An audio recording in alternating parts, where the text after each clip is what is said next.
Kita sering banget kan dengar istilah bela negara.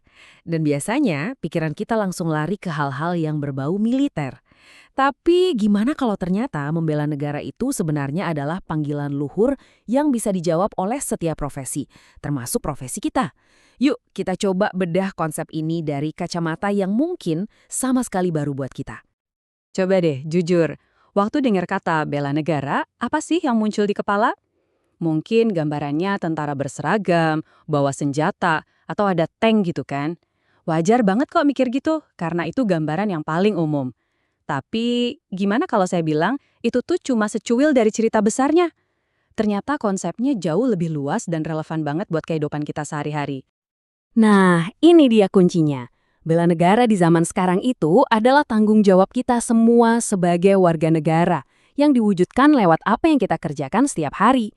Jadi, ini bukan cuma soal pertahanan fisik, tapi soal membangun ketahanan bangsa dari dalam, lewat keahlian yang kita punya masing-masing. Oke, biar konsep ini nggak ngawang-ngawang, kita langsung aja lihat satu contoh nyata yang menurut saya menarik banget.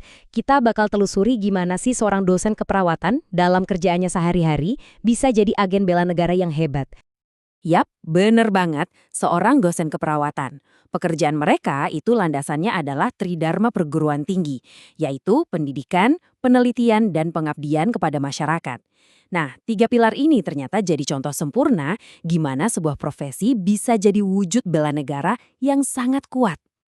Terus, gimana caranya seorang dosen keperawatan bisa menerjemahkan tugasnya jadi aksi bela negara? Nah, jawabannya ada di 5 prinsip dasar ini yang akan kita bongkar satu persatu. Ini dia 5 prinsip kuncinya. Anggap aja ini peta kita buat memahami gimana kontribusi seorang profesional itu bisa memperkuat bangsa. Oke, kita mulai dari pilar yang pertama ya. Prinsip pertama, dan ini yang paling dasar banget, cinta tanah air. Ini bukan sekedar slogan yang kita teriakan pas 17-an loh. Ini adalah sesuatu yang harus diwujudkan dalam tindakan. Terus, gimana bentuknya dalam profesi keperawatan? Nah, ini dia wujud nyatanya. Mereka itu nggak cuma ngajar di kelas, tapi mereka lagi nyiapin garda terdepan kesehatan untuk seluruh rakyat Indonesia. Setiap satu perawat hebat yang lulus dari tangan mereka, itu artinya kita nambah satu benteng untuk ketahanan kesehatan nasional kita. Ini bentuk cinta yang konkret dan dampaknya luar biasa. Oke, dari rasa cinta, kita naik level ke prinsip kedua, kesadaran berbangsa dan bernegara. Ini intinya soal gimana kita paham peran kita dalam membangun masyarakat yang tertib dan beradab lewat profesionalisme. Wujudnya, profesionalisme tingkat tinggi. Dengan mereka disiplin soal etika profesi, patuh sama aturan hukum, dan menjaga integritas akademik, mereka itu sebenarnya lagi ikut membangun tiang-tiang negara yang kokoh. Mereka nggak cuma nyetak perawat yang pintar, tapi juga individu yang sadar hukum dan beretika. Prinsip ketiga ini membawa kita ke jantung ideologi bangsa kita, setia pada Pancasila. Dan ingat ya, ini bukan soal hafalan doang, tapi soal gimana nilai-nilainya benar-benar jadi kompas kita dalam bekerja. Kesetiaan ini bisa diwujudkan dengan cara membawa nilai-nilai luhur Pancasila ke dalam praktik sehari-hari. Contohnya, memastikan pendidikan itu menjunjung tinggi rasa kemanusiaan dan keadilan, atau melakukan penelitian yang menghargai keberagaman budaya Indonesia. Intinya, mereka ngajarin kalau merawat orang itu ya tindakan kemanusiaan yang nggak kenal sekat perbedaan. Lanjut ke prinsip keempat, ini soal semangat rela berkorban. Sebuah dedikasi yang jauh melampaui sekedar panggilan tugas biasa.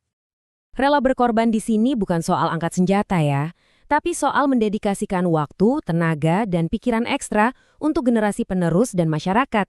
Saat seorang dosen mau meluangkan waktu lebih buat membimbing mahasiswa yang lagi kesulitan, atau turun langsung ke desa buat ngadain penyuluhan kesehatan, nah itulah wujud pengorbanan nyata mereka buat kemajuan bangsa. Dan semua pengorbanan itu harus didukung sama prinsip kelima yang super praktis ini, kemampuan awal bela negara. Ini soal kesiapan dan keunggulan profesional kita sebagai benteng pertahanan. Jadi, senjata bagi seorang dosen keperawatan itu ya kompetensinya, keahlian profesionalnya. Dengan terus mengasah ilmu, update dengan riset terbaru, dan selalu siap sedia, mereka memastikan kita punya SDM kesehatan yang tangguh kalau ada krisis. Profesionalisme mereka pada dasarnya adalah benteng pertahanan negara kita di bidang kesehatan.